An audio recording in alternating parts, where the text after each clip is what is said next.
পরে গুরুত্বপূর্ণ খবর, সিজিও কমপ্লেক্সে এলেন মদন মিত্রের ছোট ছেলে শুভরূপ মিত্র। আজ ইডির দপ্তরে হাজিরা দেওয়ার কথা ছিল মদন মিত্রের স্ত্রী দুই ছেলের।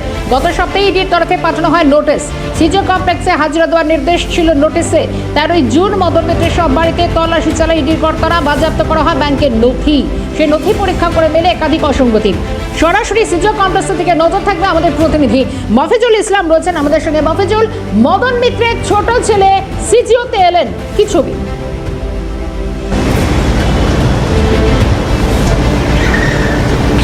দেখো, 11:20 নাগাদ মদন মিত্র ছোট ছেলে শুভরূপ মিত্র তিনি কিন্তু সিজিও কমপ্লেক্সে পৌঁছায় এবং এই মুহূর্তে তিনি ইডি দপ্তরে পৌঁছে গিয়েছেন এবং তাকে জিজ্ঞাসাবাদ করার যে প্রক্রিয়া, প্রাথমিক যে প্রক্রিয়া, সেটা ইতিমধ্যেই ইডি দপ্তরে সেটা শুরু হয়েছে।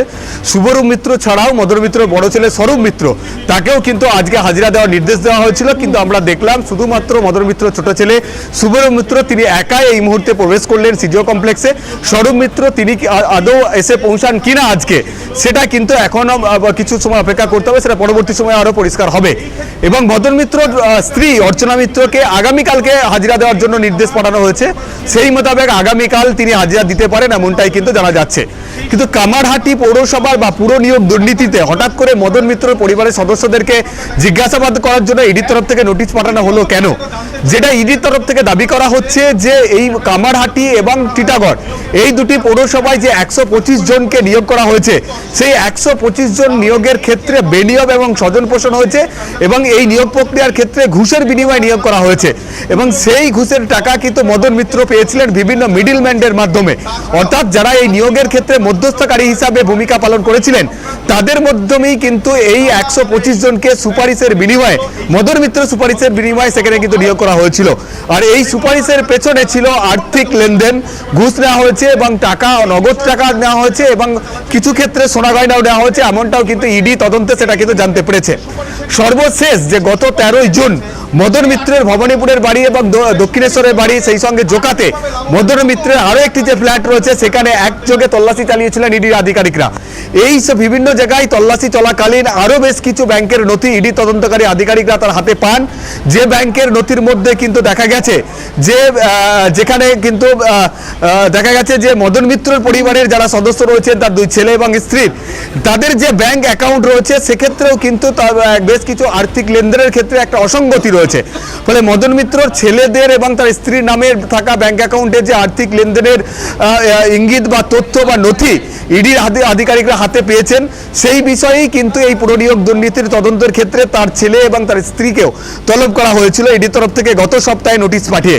সেই নোটিশের মোতাবেক আজকে এই মুহূর্তে কিছুক্ষণ আগে মদন মিত্রর ছোট ছেলে শুভরূপ মিত্র তিনি কিন্তু এই সিজিও কমপ্লেক্সে এসে পৌঁছেছেন।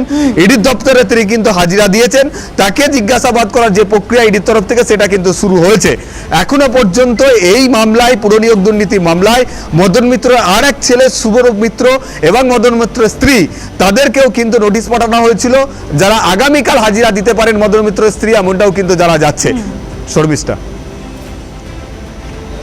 বেশ, একেবারে মফিজুলকে ধন্যবাদ জানাবো। মফিজুল ইসলাম ছিলেন, কারণ মদন মিত্রের ছোট ছেলে কিছুক্ষণ আগেই যেরকম সিজিওতে উপস্থিত হয়েছে, অন্যদিকে সিজিও কমপ্লেক্সে মদন মিত্রের ছোট ছেলে কিন্তু গতকালই দেখা গেল মদন মিত্র নিজে আবার তলব পেলেন 29 জুলাই। 29 জুলাই তাকে সিজিওতে ডাকা হচ্ছে পুরনিয়োগ দুর্নীতি কাণ্ডে। মদন মিত্রকে ফের তলব করা হচ্ছে সিজিও কমপ্লেক্সে। একদিকে মদন মিত্রের ছোট ছেলে শুভরূপ মিত্র যেমন এসছে, অন্যদিকে যে বিষয়গুলো উঠে আসছে, মদন মিত্রকে এবার তলব করা হয়েছে। তৃণমূল বিজেপি প্রশ্ন নয়, তিনি যদি কোনো আইন বিরুদ্ধ কাজ করে থাকেন তাহলে আইনের সামনে আসতে হবে। প্রতিক্রিয়া রাজ্যের পঞ্চায়েত মন্ত্রী দিলীপ ঘোষের। তৃণমূলকে বিজেপি প্রশ্ন নয়, প্রশ্ন হচ্ছে তিনি যদি কোনো আইন বহির্ভূত কাজ করে থাকেন তাকে আইনের সামনে আসতে হবে। তৃণমূলকে বিজেপি প্রশ্ন নয়, প্রশ্ন হচ্ছে তিনি যদি কোনো আইন বহির্ভূত কাজ করে থাকেন তাকে আইনের সামনে আসতে হবে। দিলীপ ঘোষ যেরকমটা বলছেন যে তিনি যদি কোনো আইন বিরুদ্ধে কাজ করে থাকেন তাহলে অবশ্যই আইনের আওতায় তাকে আসতে হবে। অর্থাৎ মদন মিত্রের তলব প্রসঙ্গে এমনটাই বললেন রাজ্যের পঞ্চায়েত মন্ত্রী।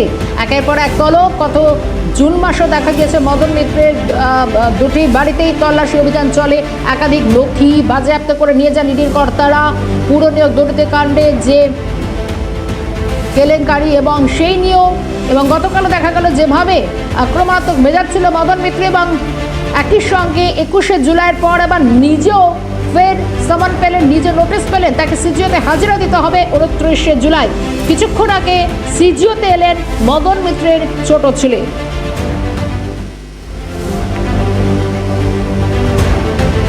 এদিকে তৃণমূলের ব্যাংক অ্যাকাউন্টও নজর ইডি। তৃণমূলের সব ব্যাংক অ্যাকাউন্ট এখন ইডি স্ক্যানারে। অ্যাকাউন্ট তদন্তে তলব তৃণমূল নেতা শুভাশিস চক্রবর্তী। তৃণমূলের ব্যাংক অ্যাকাউন্টে সাইনিং অথরিটি শুভাশিস চক্রবর্তী।